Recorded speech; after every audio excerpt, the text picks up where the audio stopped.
This is KDKA-TV Channel 2 Pittsburgh. It's 6 o'clock. From KDKA-TV 2 Pittsburgh.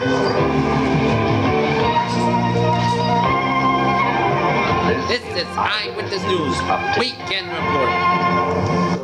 Good evening, everybody. I'm Ron. Click it as what's happening on Eyewitness News Weekend for this Saturday, November 7th, 1987. Early March 7th, 1979, someone pointed a 22 caliber pistol at Cheryl Ann Lee's shot for twice and and stole $54 and 2 pennies from the stop-and-go food store where she worked in Middlesex, Butler County. Later that day, Trooper John Creedy Jr. told Mrs. Lee's family that as long as I'm alive, I will solve this homicide as he celebrates his 19th anniversary as a trooper today. Creedy said is a step closer to fulfilling his promise. State police said that they issued out an arrest warrant later last month, charging Carl E. Robert, 45, a prisoner in the West Virginia penitentiary with homicide, robbery, and criminal conspiracy in the death of a 24-year-old woman from Valencia, Butler County, and Creedy and state police expect to be filing the homicide charges against John P. Lescaris, 34, who is serving a life sentence at Western Penitentiary in a 1981 slaying of a man in Mill Creek, Erie County. Creedy said the investigators believe that Lescaris shot Mrs. Lee's. Redbrook of Clarksburg, West Virginia, is serving a life sentence in a murder of a Harrison County, West Virginian tavern operator. Mrs. Lee's, who was separated from her husband and was raising 2 small children, has been on the job in the store along Route 8 for 2.5 months. The day Miss Lee's was killed, a customer noticed her washing store windows at 1:10 a.m. and a customer found her body in a pool of blood at a store about 2:30 a.m. Investigators believe her death was a result of random robbery by Lescaris, a Buffalo, New York native, raised in Erie and Redbrook. There's just no need for this, said Creedy. It wasn't a crime of passion, it wasn't a crime of self-defense, it was just cold-blooded murder. With a few clues to work with, investigators reached David DeBoost in 1983. Western Penn inmate Edward Wayne Edwards told authorities that Lescaris had posted a shooting in the little window washer at the Stop and Go near Pittsburgh. Lescaris was in prison awaiting trial on the robbery charges in McKean, Erie County. The Edwards information led authorities to a federal prison in Lake Placid, New York, where inmate Edward Palmer, a friend of Lescaris, told them that more about Lescaris, including his association with Redbrook. Creedy interviewed Redbrook for the first time in May 1986 at the West Virginia Penitentiary in Mullinsville. Redbrook admitted that he and John together were responsible for the crime, Creedy said. In further interviews, Redbrook told Creedy that representatives at the Butler County District Attorney's Office that he drove a getaway car for Lescaris. According to Creedy, Redbrook said Lescaris went in there and then, with the intent of seducing her, Mrs. Lee's, and Redbrook told the police Lescaris panicked and shot her.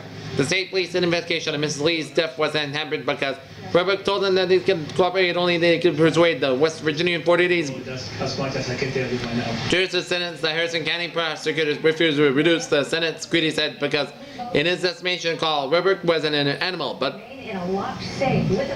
Creedy recently sat down and reviewed 8 years of investigation and years of reports. Page by page, I was convinced that there was a sufficient probability to cause the charge. Redbrook, Mrs. Lee's 2 children, 4 and 8 years old, were adopted by Mrs. Lee's sister and lived near the Philadelphia area. Mrs. Lee's father, Edward Fisher of Valencia, last night close to coming on his daughter's case. Ralph Finati, KDKA-TV Eyewitness News in Pittsburgh. Washington, the Reagan administration to send strong signals to Supreme Court. Nominee Douglas Ginsburg to withdraw after his admission of marijuana use, with a senior White House official saying it would be best for him to step aside. The worst of all words in the hangs in there. The official who spoke on condition of nominee said last night something needs to happen in the next 72 hours, and thinking that the incredible guy didn't tell us about the other things. And these things earlier after President Reagan reportedly told him to do what you think is right. Education Secretary William Bennett had called Ginsburg to tell him to withdraw. Administrative results to stand by Ginsburg began Kremlin just a few hours after Reagan had defended the nominee publicly, saying that Ginsburg had erred him in his view, but that the nomination would not be withdrawn. Reagan said that Ginsburg's admission that he had used marijuana a few times in the 60s and 1970s had been nothing to do with his judicial qualifications, and the nominee should be confirmed that there was any justice left in Washington. The tenor of administration statements changed dramatically during the day. Yesterday, the visit became apparent. The nominee faced serious problems retaining the support of the conservative Republican senators, essential to his prospects in a confirmation vote. I don't think any major conservative organization to be able to going to be generated any grassroots support for him. The White House official said that it would be the best for him to step aside and let us get on with the naming. Another nominee, Bennett, along with a number of other conservatives, has concluded that there's a hopeless cause and damage to the president. Lloyd Miller, Bennett's secretary, said the education secretary called the president about 3 p.m. yesterday, saying it was essential that Ginsburg's nomination be withdrawn, and suggested that the nominee has given that message. Do you think $40,000 each. is right? Reagan told Bennett, according to Miller. Bennett called Ginsburg about an hour later. In his chambers at the U.S. Court of Appeals, Miller said he told the judge that the fight was not winnable, and that's saying that hurts the president.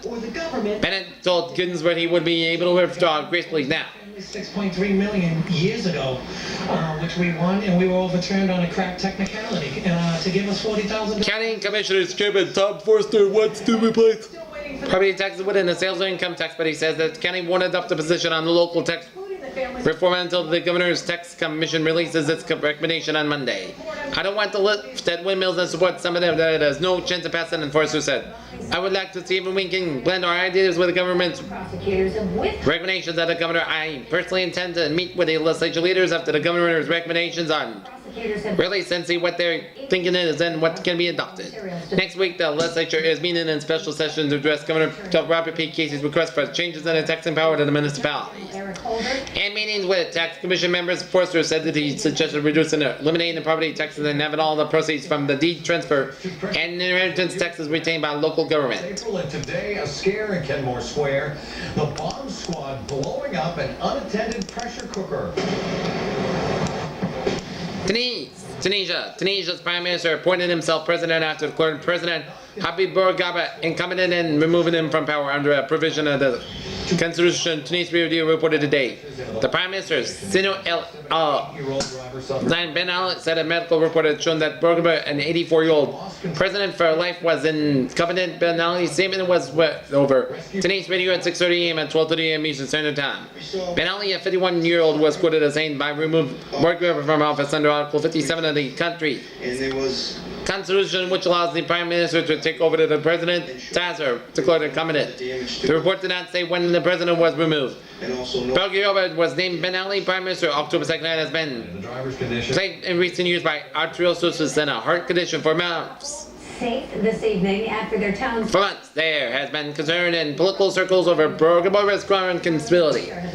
Reports 61 years, and they know Chief from the capital today said the North African country was calm. There were no indications as to Bourguiba's whereabouts. The road leading up to his native place at the Ornate Palace overnight, looking at the Mediterranean Sea in the suburb of Carthage, was blocked by police. His army, tank, and soldiers. Bourguiba had been the longest elected leader in the Arab world. He won for consecutive 5-year presidential mandates brought elections in 1975. The Tunisian parliament amended the constitution to make this president-elect. Bordered by Algeria and Libya, Tunisia became independent from France in 1956, and Bourguiba and led the Western government in Texas since July 25, 1957. Pay tribute to his hero son, as the song his story inspired. Last month, Bourguiba arbitrarily named 3 new heads of the real and destroying Socialist Party in succession with a few days without giving. Until October 30th, Kathleen Taman Neo, age 16, of Arlington, thought the devil's night prank of throwing eggs was harmless. By the night before Halloween this year, she permanently lost most of the sight in her right eye when it was struck by an egg hurled by a friend. The impact broke a hole in Kathleen's retina while she has purple vision and she cannot see things directly in front of her. After spending 5 days in an eye hospital, she was released Thursday. A 16-year-old youth faces a juvenile charge of aggravated assault. Kathleen said the incident occurred about 11:15 p.m. October 30 while she was walking from Mount Olivet to her home on Arlington Avenue. She and another girl and 2 boys had just turned from Brunswick Road onto Arlington Avenue when she was hit in the head by 2 eggs thrown by 2 boys not with her group. I ran across the street and started screaming and telling them to stop, but I really wasn't that mad, Kathleen said. I was walking toward them when one of them called Cap, and when I turned around and looked in my eye, I was like a shock. It happened so fast. Warren, Ohio, a woman presented to the Helen Township Rotary Club this week as the first woman proposed for membership disrobed in tents as part of a to raise money for charity according to a published report. The Warren Tribune Chronicle yesterday said that the Township Police staged a mock raid during the strip act and members were asked to pay $10 to avoid being arrested. Netted $500 in the club's Polio Plus campaign. Asked about the event afterward, Club President Tom Pacala said that publicizing the event could cause some repercussions, but he said that he didn't think that the fundraiser was sexist and it was done in good taste. But Cabal said the strip act was arranged because I wanted something unique, something different. The Tribune Chronicle said James LaPala, governor of the Rock Great District 685. Has color all the way through. That's how some Attorney Alan W. Frank says he spent the past 11 months on a vacation cruise in the Caribbean aboard his 44-foot yacht to clear not to flee forgery and theft charges. But Chief U.S. Manager Elijah Senator was not persuaded by his argument after hearing it yesterday. She ordered Frank jailed without bond on a federal charge of flight to avoid prosecution.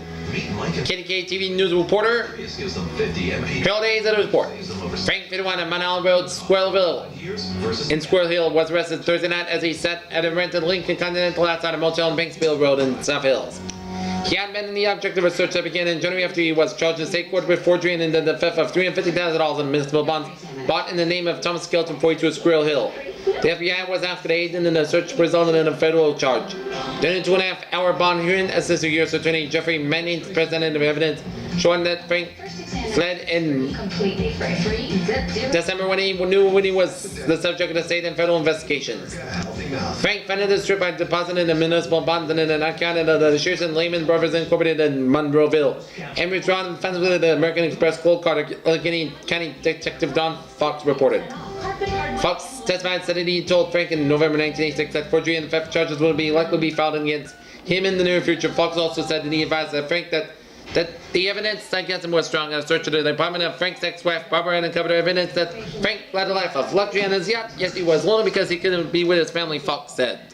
In a letter, family members dated February 20th, Frank has spent his days fishing on the Caribbean and wrote the beauty of the blue skies, fresh breeze, and freedom he'd understood. And in the line freedom in his letter, the sheer beauty of water was enough to justify it all. Frank's work. But he added that he was plagued by loneliness and that he needed to share paradise with one or more of you. A New Hampshire man says that he has Also taken during the search of the apartment in Scott was the passport of Frank's daughter Susan, indicated that she spent a month in the Dominican Republic. Fox and Internal Revenue Service Special Agent Robert Clark and Frank's friend and family did not know the whereabouts of Frank's even as they were receiving letters and postcards from him. offensive to good taste. David Montenegro of Farmington says he Clark is coordinating the federal grand jury investigation of Frank and his involvement with the Acme Music Company and Homestead Amusement Event and the Machine Company Skelton owned. During his testimony, Clark said he informed Frank's attorney Stanley Greenville decided that the investigation in November 1996 and that federal tax violation charges might be filed against Frank said. Frank buried intent and relaxed acted on his own counsel during the hearing. He argued unsuccessfully that he had left on a long-awaited vacation and was there no obligation to return to Pittsburgh. When he was arrested, the normally clean-shaven Frank wore a beard and contact lenses. FBI agents in court yesterday. The beard was gone and Frank wore glasses. And here's the thing. Frank Admits that he has been arrested twice. The justice had returned that the FBI learned to the United States from the Caribbean when he attempted to buy parts for his boat shop in Annapolis, Maryland. It was the same shop where a year earlier Frank had his yacht fitted for a special radio.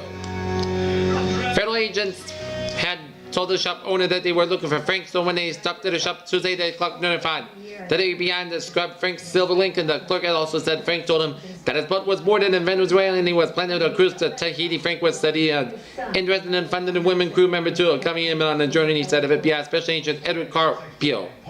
Simultaneously, the FBI began making a record of all calls being placed from the home of Frank's daughter, Cindy Shaven of Scott Carpio said the number for the vacuum motel in Banksville Road appeared on the records Wednesday and Thursday afternoon. Carpio said in the end that his partner found no evidence that Frank had registered under a short name, but they decided to keep the motel under surveillance. Further that, the agents drove for the motel's parking lot to see wherever they could find Frank's car. They saw Frank sitting in the car and arrested without incident. Frank dressed the charges against him. His family members have told the investigators that Skelton, if he have found, can clear Frank Skelton, who has acquitted of a 1982 gang slain has been since 1984. Frank, if convicted of the flight of a void prosecutor charges, faces a maximum 5 years in prison and $250,000 fine. In the country, and other parents who have lost a child. because we all hold on to something. The Battle Battalion, including Jeff Alexander of Jefferson. Center gave it all last night during a tug of war against Bigfoot, a 15,000-pound monster truck at the U.S. Hot Rod Association show at the Civic Arena. Bigfoot, which warmed up for the event by driving over 4 cars, came up with the winner. Okay, now the weather now. Peter Wiggins out of the weather. Take it away, Peter. Okay, thank you, Ron. Right now, our current conditions at Unfortunately, Jeff. 6 p.m. reports in Norton, Massachusetts. 6 p.m. reports in Pittsburgh. Airport temperature 51 degrees with a dew point about 24 degrees with a humidity of 35%. Barometer 3.17 inches. Dew point 24 visibly. 10 miles per hour. Wind speed southwest about 8, condition mostly cloudy skies. Okay, let's take a look at our 6 p.m. reports. Now it's 54 out in Greater Pitt, 53 out in Allegheny, 53 in Latrobe, 61 in Wheeling, pair 48 in Johnstown and Altoona, Pennsylvania. Beautiful story behind a beautiful song. 53 out in Morgantown, 50 on Dubois, 51 out in Franklin, Pennsylvania, 53 on Beaver Falls, 43 out in Bradford, 49 in Erie, 55 in Cleveland, 53 in Akron, Kenton, and 52 in Youngstown, Ohio. Okay, let's take a look at our but it was actually very appreciable, especially in Worcester County. Over half right around the country, and it shows in Southbridge, but is nearby to Boston. showers are predicted today, which it did from Texas to Foxborough, Massachusetts. Why is that on my brain? I have no. Kansas and into Michigan and for 6 inches of snow. parts of Utah, Wyoming, and Colorado. Flurries are forecast at the parts of the Rocky Mountains and from northern Maine, New York. Yeah. Today, rainfall over an inch on parts of the Cape, particularly the outer Cape, and the Highest temperature 3/4 of an inch for Wareham. reported yesterday, excluding Alaska. The high was What all of us need 89 degrees in Presidio, Texas. There. The heaviest rain is now pushing offshore, exiting Nantucket. Yesterday's low, Still have some light 13 degrees up in toward the South Shore or Southwest. Hibbing, So that's still gonna Minnesota. So our forecast for Pittsburgh and vicinity will go like this. guys will Mostly cloudy tonight and tomorrow with a 30% chance of showers. the next 36 hours Tonight's low will be in the low 40s and overnight lows will be in Boston. in the 40s and tomorrow's high will be in the 50s. There's Kansas City right there. The Steelers have a game with the Chiefs and that's going to be on a few rain showers.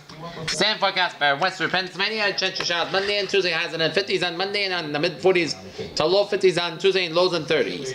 Air quality in Allegheny County is good to moderate. No unhelpful areas.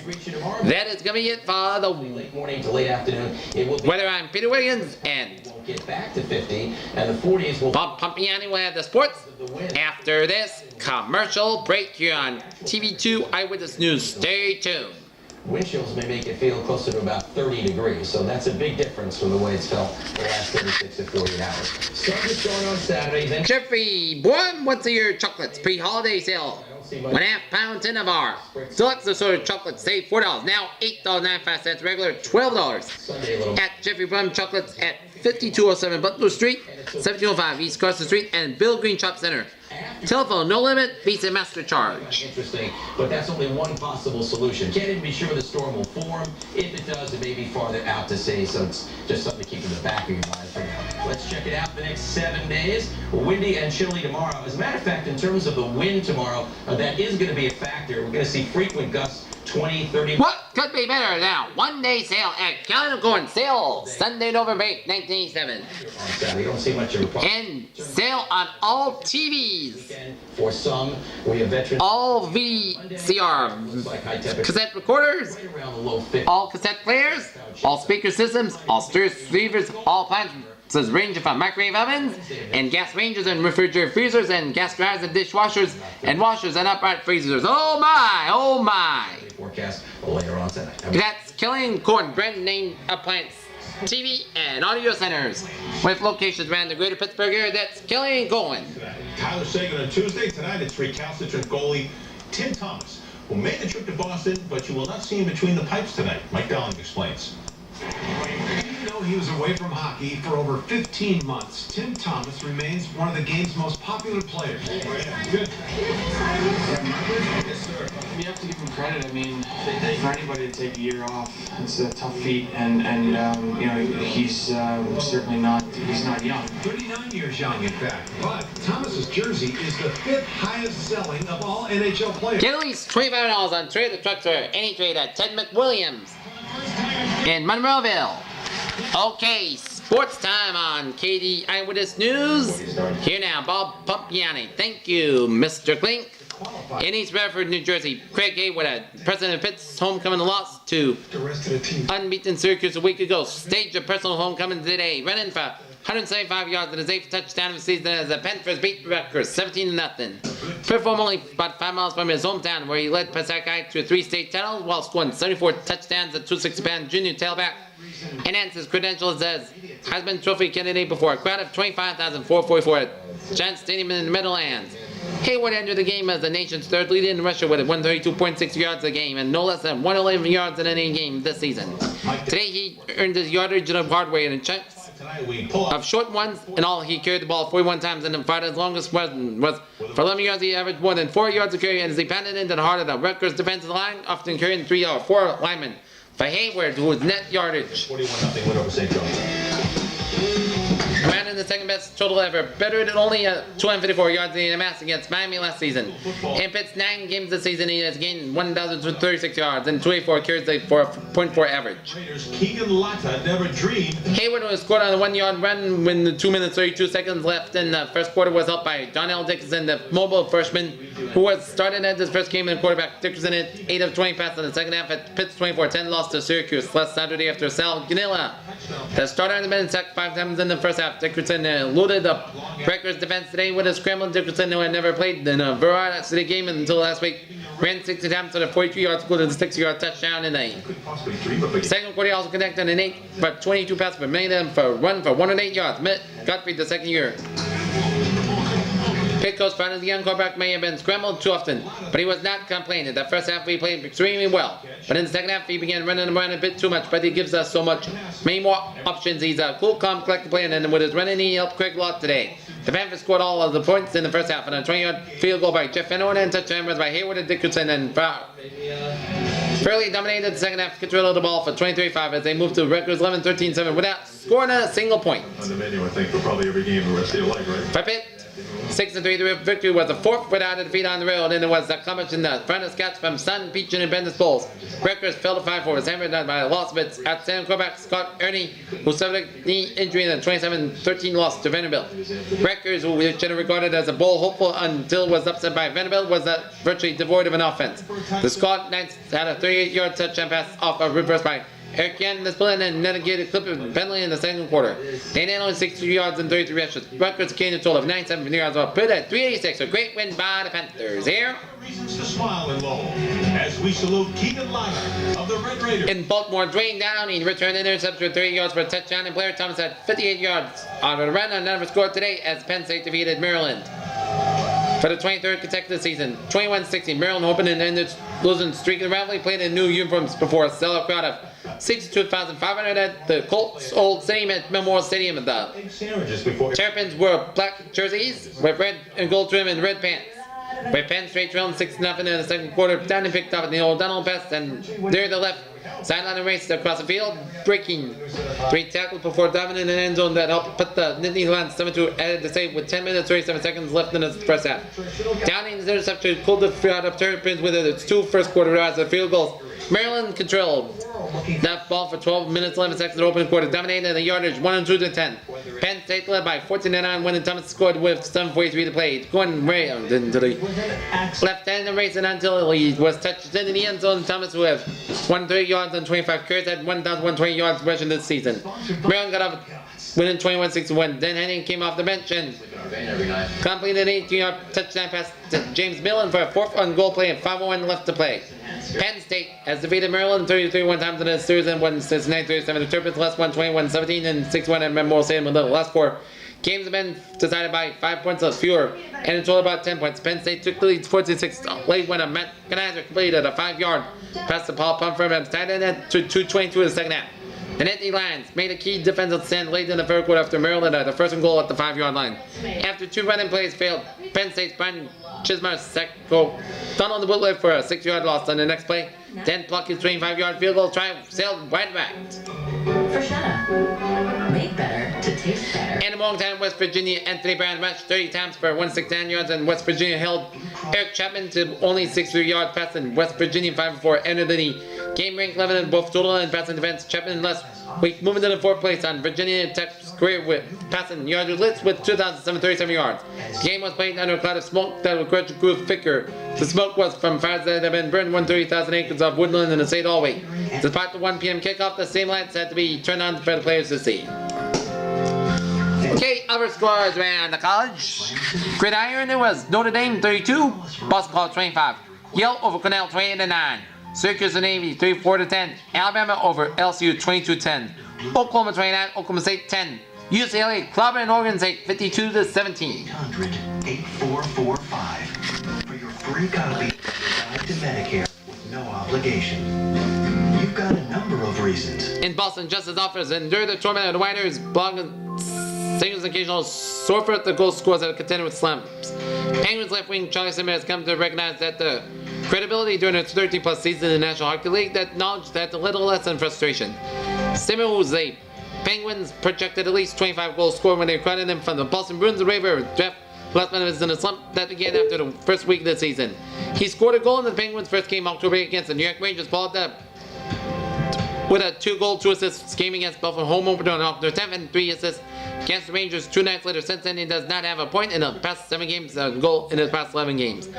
Not the sort of the Governor Helmet is one of the only products that keeps offense expected from a player to respect the 3 goals in 676 games in the NHL going into the Penguins game against the Bruins tonight at 7:05.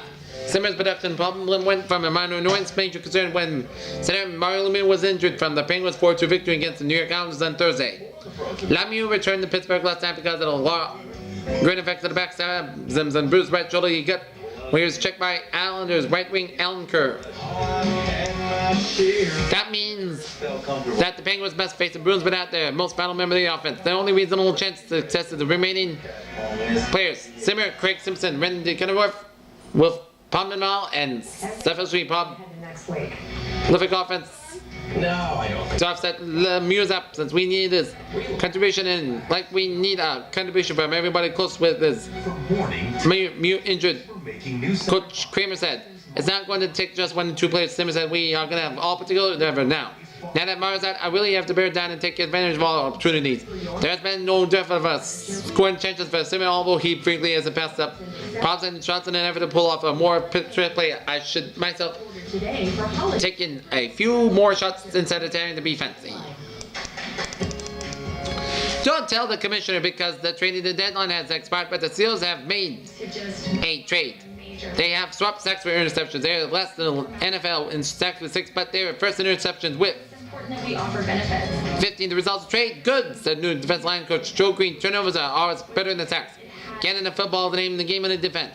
They are not ready to give this defense lofty name, but at least they entered tomorrow's game in Kansas City with a winning record 4-3. They were 1-6 at the stage of the last year, and finished with 6-10 and 14 with sacks and interceptions while trying to do a little both, but not enough either. They are concentrating on dropping back to the coverage and stealing passes. It's part of design. When you normally rush these guys, 3 guys, you're not getting a lot of sacks. What we get are more interceptions and turnovers. You drop a lot of people back. You can expect to get turnovers. Sometimes they are better than sacks. Almost always they are better. They have much greater correlation between turnovers and victories than sacks and victories. The American Football Conference sack leaders last year, Los Angeles Raiders and San Diego Chargers were 88-4-12. The 5 AFC playoff teams are 10-6. Seattle Seahawks finish in top 6, and they come Princeton takeaway giveaway ratio. The goal is to get the ball, not necessarily good stocks or stop the run and pass. Defensive coordinator Tony Dungy said turnovers are positive. Sacks are one way to get the ball back because they can stop drives. They just one indicator. With regulars, defense have scored a touchdown in each of the 4 games, but had only 3 sacks. The replacements had 3 in 3 games. 6 players and 1 sack each had the team in only 1 past 3 games. What happened to the pass rush? What pass rush? Part of the problem is one is locked in emphasis on the pass rush. Last year we rushed 4 defensive linemen Now we are going to such a good secondary. We're trying to go for interceptions. We've been rushing three defense linemen on passing situations last year. If we rush three, we bring a linebacker to this year. We're not bringing a backer. Part of the problem is lack of a dominant pass rusher. Left defensive end, Kate Wells had 12 last year, but only one this year. Nose tackle, Gary Dunn and Williams at right defensive end, and Ben Nelson are not noted as pass rushers. Green will place Nelson.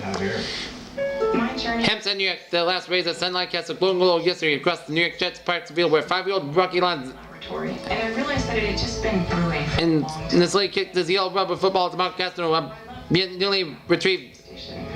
It returned again. Rocky's father, Marty, dressed in sleep clothes, stood nearby with a cluster of giant-sized men watching the Jets offense work. It was a moment worth saving. The green Jets Richard was wearing hung down to his knees, but Rocky showed strong and hosting several 20-yard kicks to Castro and not had a kid in kindergarten. Not bad. Little Rocky, he weighs 56 pounds and comes up about mid-5 next to his 6'5", 269-pound father. Boy is brave enough to help save his mother's life after. And on after a week ago, Caroline was still in intensive care hospital in Demopolis, Alabama, where she is recovering from 2 broken shoulders and severe facial injuries. Recovering when she lost control of small truck she was driving to and went 8 hours of surgery and being conditioned and stabilized. So Lions will play against the Seattle Seahawks Monday night at Giants Stadium.